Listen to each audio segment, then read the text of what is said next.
Hey, good day, Drive Drivers. This is John Snyder, the founder and lead instructor of Driver Academy. I'm just so glad you're joining us. We're in CDL Permit Driving Safety Course 102.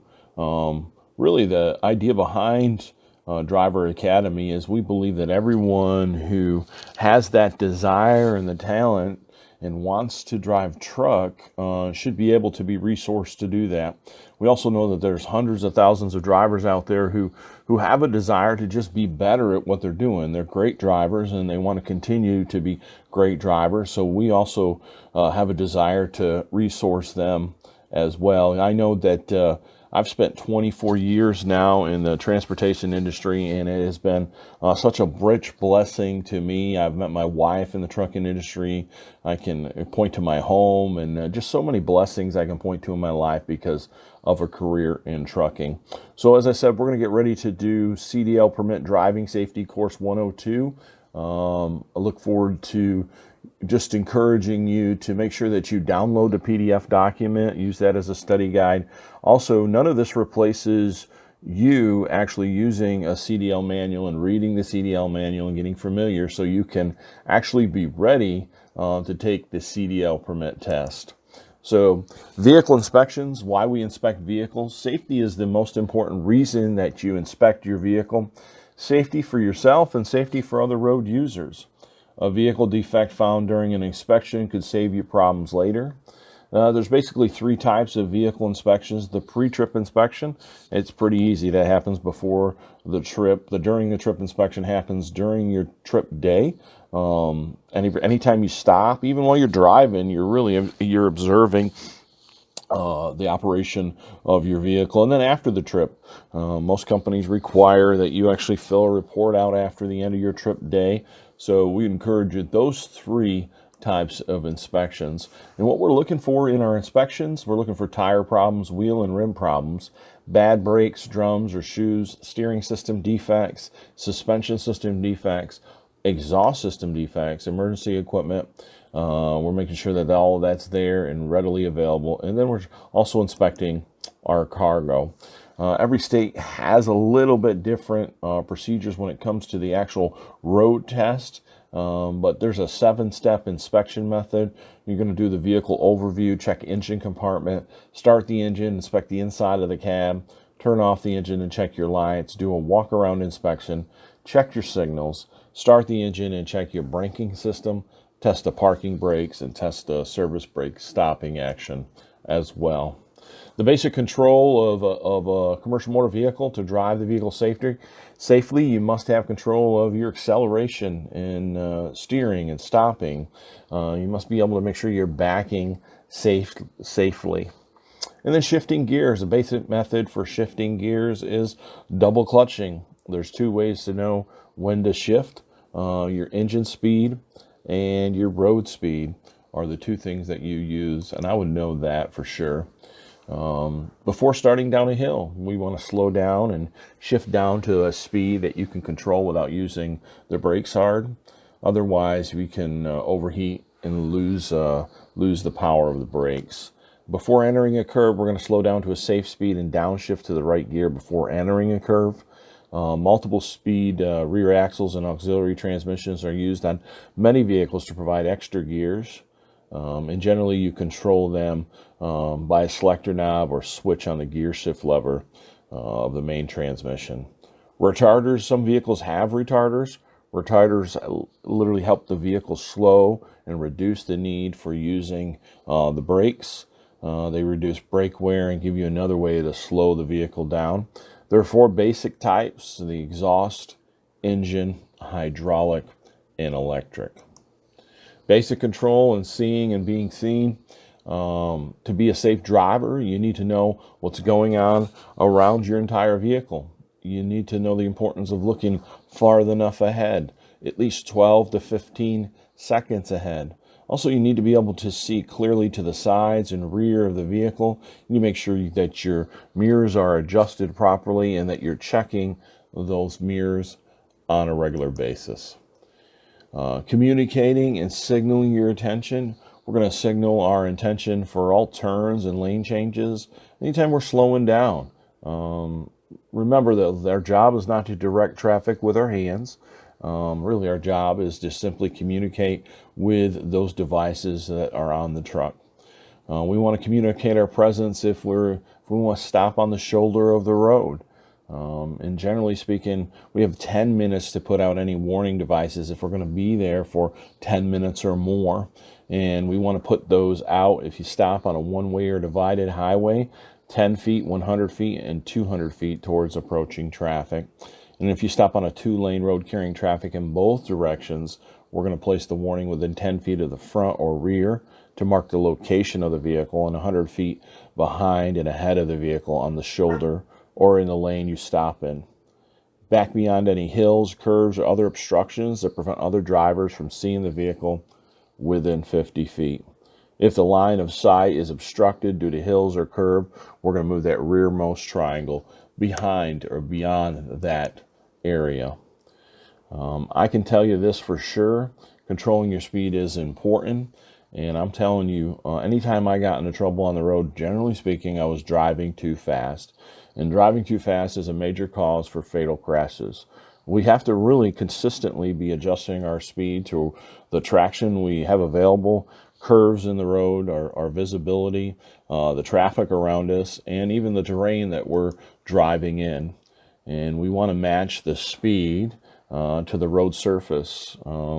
We really can't steer or brake unless we have traction. And shifty surfaces will take us longer to stop. It's harder to handle the vehicle. So when we're on slippery surfaces, we should be extra aware. Slippery surfaces include shaded areas of the road, bridges, melting ice just after the rain begins. Anytime there's water pooling and we could hydroplane. We want to really control the speed in curves. We must adjust our speed for curves in the road.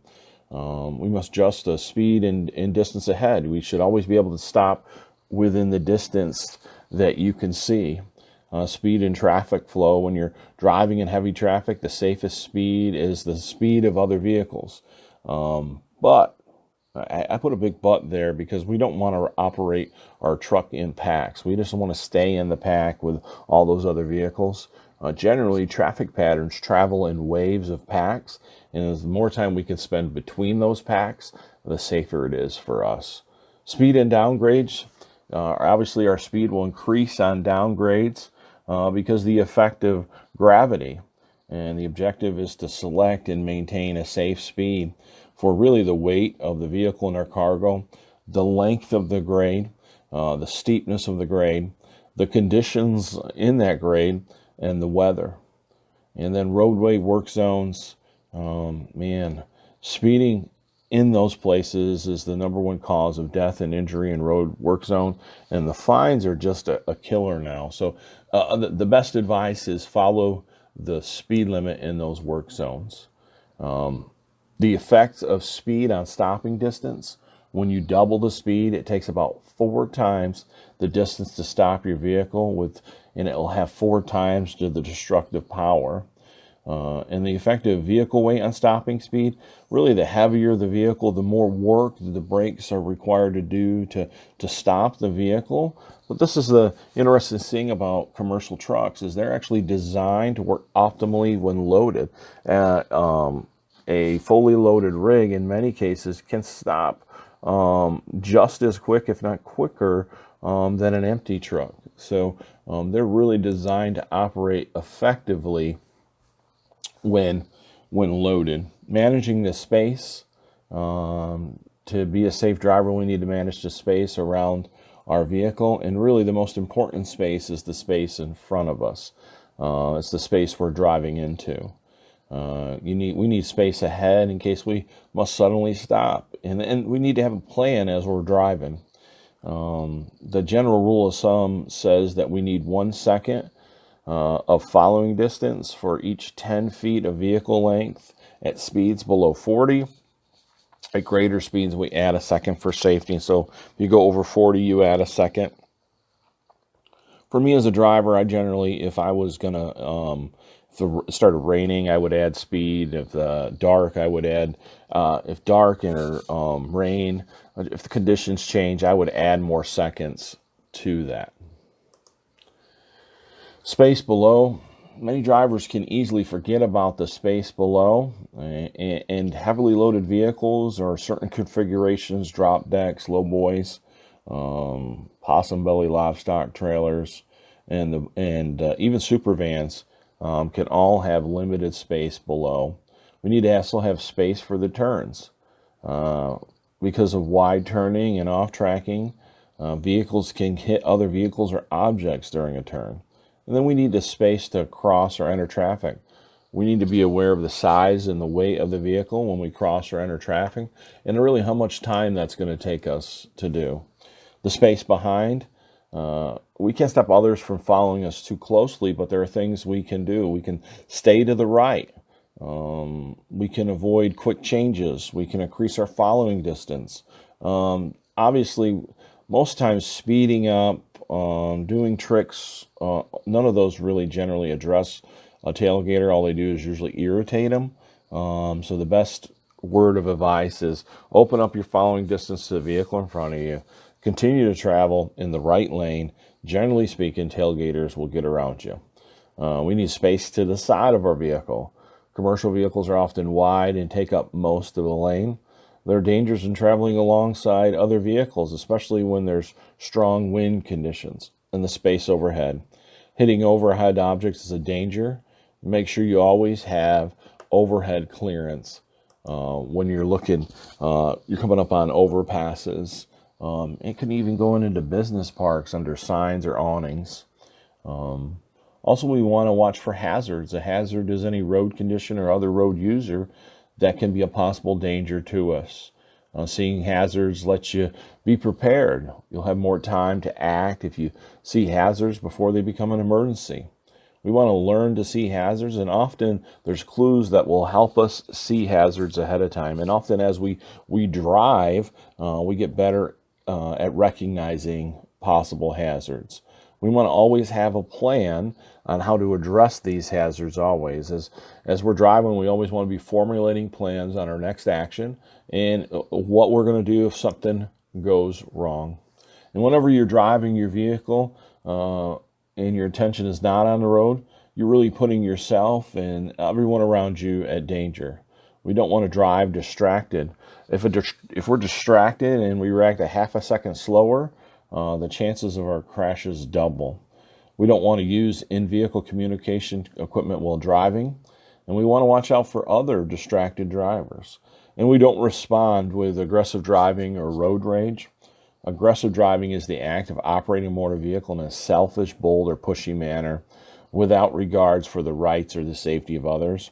And road rage is really an emotional state of anger or hostility resulting from an incident involving the use of a motor vehicle, which escalates into a violent criminal acts or even threats or attempt violent acts. Wiggling that trailer at them and like trying to push them over, that's road rage. You can't do it. When we're driving at night, you're at a greater risk when you're driving at night. Drivers can't see hazards as quickly as in daylight, so we actually have less time to respond. And some of the factors can affect that as our vision, glare, fatigue, lack of alertness.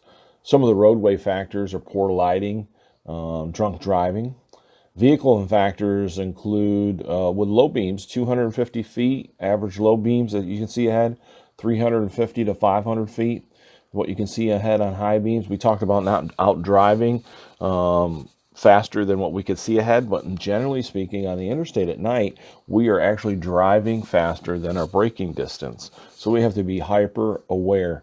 We want to make sure that all our lights are clean and operating and working properly. We want to avoid blinding others. Glare from your headlights can cause a problem for other drivers. So we want to avoid also the glare from other drivers. We don't want to look directly in the headlights that are coming at us. We want to use our high beams when we can. And then generally speaking, if you get sleepy, you just need to stop. Just stop at the nearest safe place. Fog, the best advice I have for fog is just stop at a safe place and wait for it to pass. Generally speaking, my experience is fog. You think you can drive out of it until you've been driving in it for an hour. Vehicle checks, many of the same checks that are required in the normal rest of the year are also required in the winter. We're also going to pay extra special attention to our coolant, defrosters and heaters, wipers and washers and tires, tire chains, lights and reflectors, windows and mirrors, handhold steps and deck plates, radiators and shutters and winter fronts, and we're really going to want to check that exhaust system. I've learned a trick driving in the winter. If I turn my AC on and turn the thermostat to heat and actually point that at the floor, I generally can keep the side windows from frosting, and I can help avoid that haze that starts on your windshield in the winter.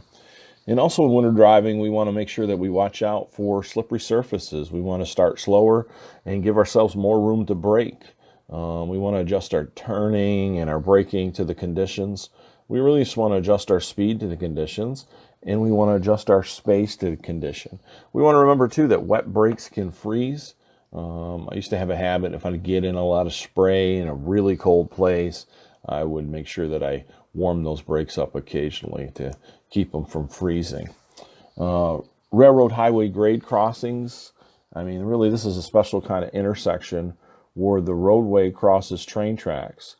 These crossings are always dangerous. There's some general types of crossings. A passive crossing. This is a type of crossing that does not have any type of traffic control devices. And then an active crossing. This type of crossing has traffic control devices installed at the crossing. And then you will know that there's warning signs and devices, advanced warning signs, pavement markers, crossbucks, flashing red lights, and gates. Driving procedures.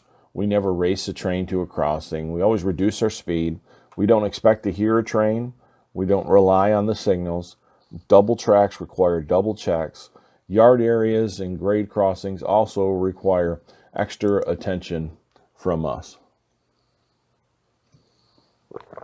Mountain driving. Gravity plays a major role on upgrades that really can slow us down, cause us to downshift a lot.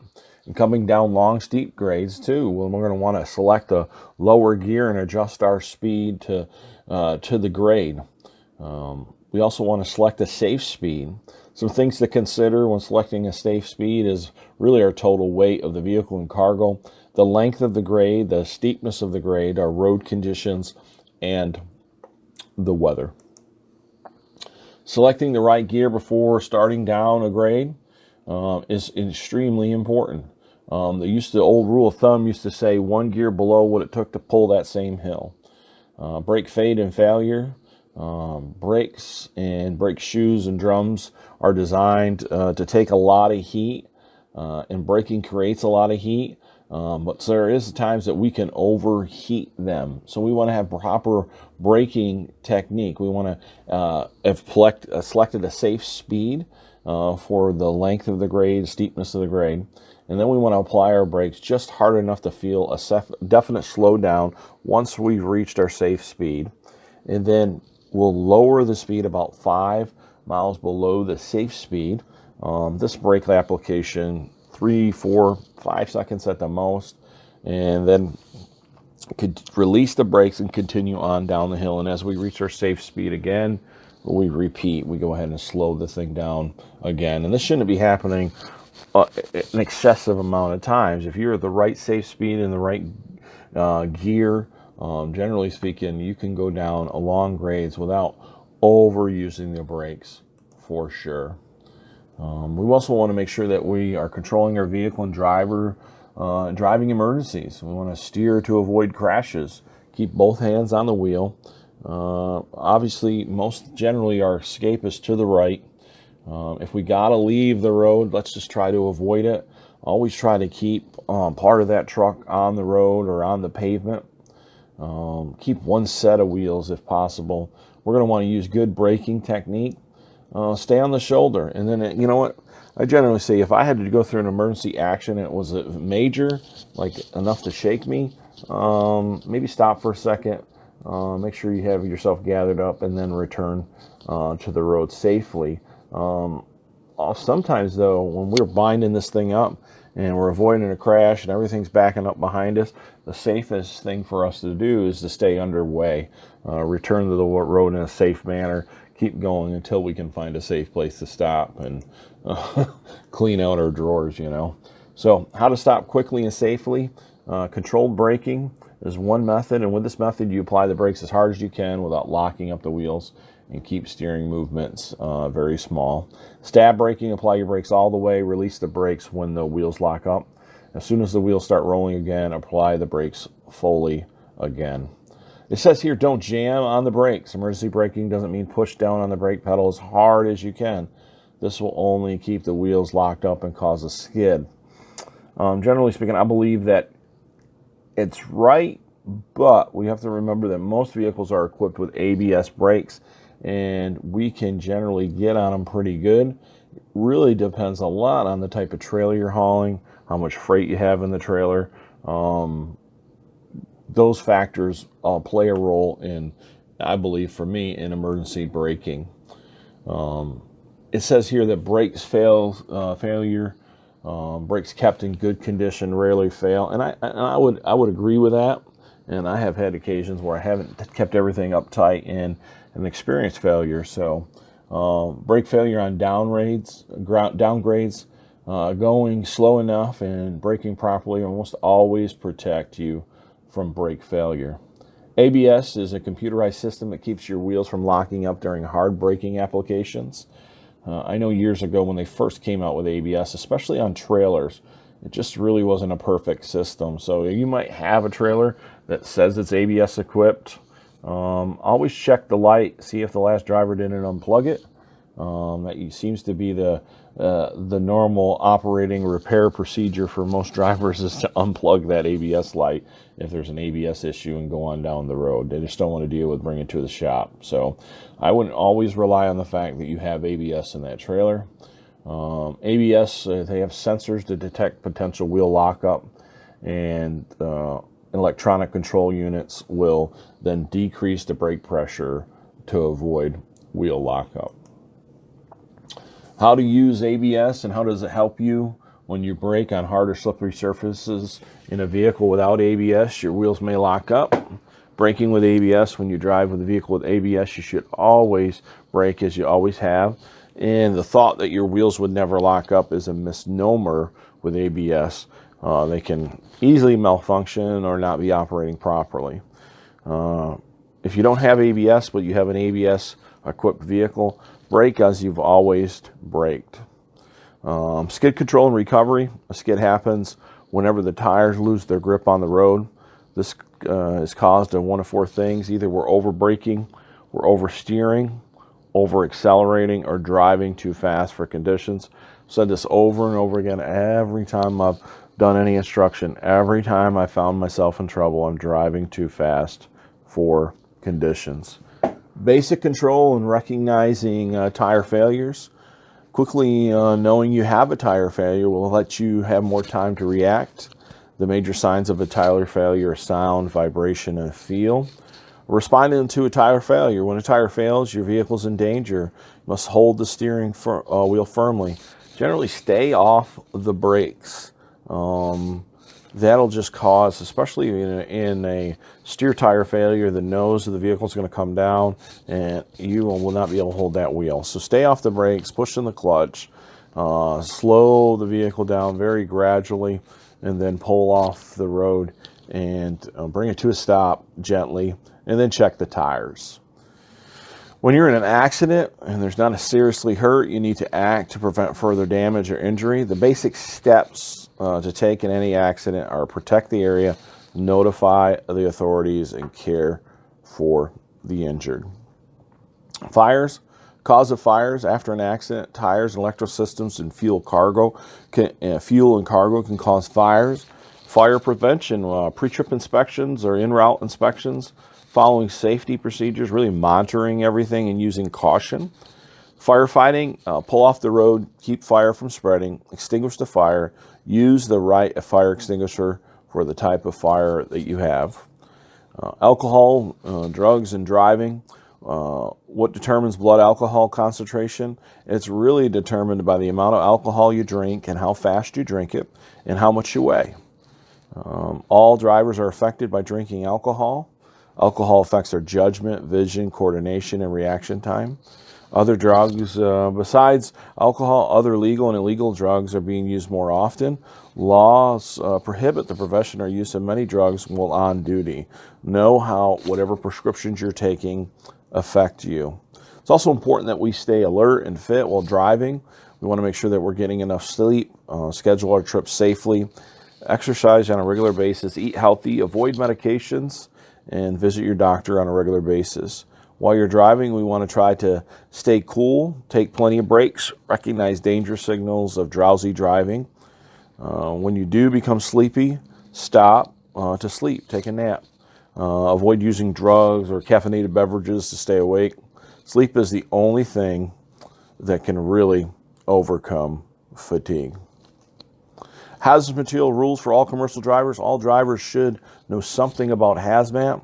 Hazardous materials are a product that pose a risk to health, safety, and property during and transportation.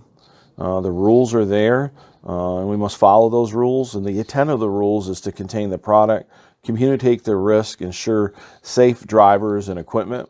You must also keep shipping papers in a pouch on the driver's door or in clear view with the vehicle while driving or on the driver's seat when out of the vehicles. Placards are used to warn others of hazardous materials. Identification numbers are 4-digit codes used by first responders to identify hazardous materials. Just want to review quickly for you too that as we're coming to the end of this course right now, just don't forget to download the PDF. Also, read your CDL manual. It's truly important that you use your CDL manual. And really, our desire for you is that you would drive into success. And there's a host of resources at our website that you can use. Never hesitate. Go to our social media page if you have really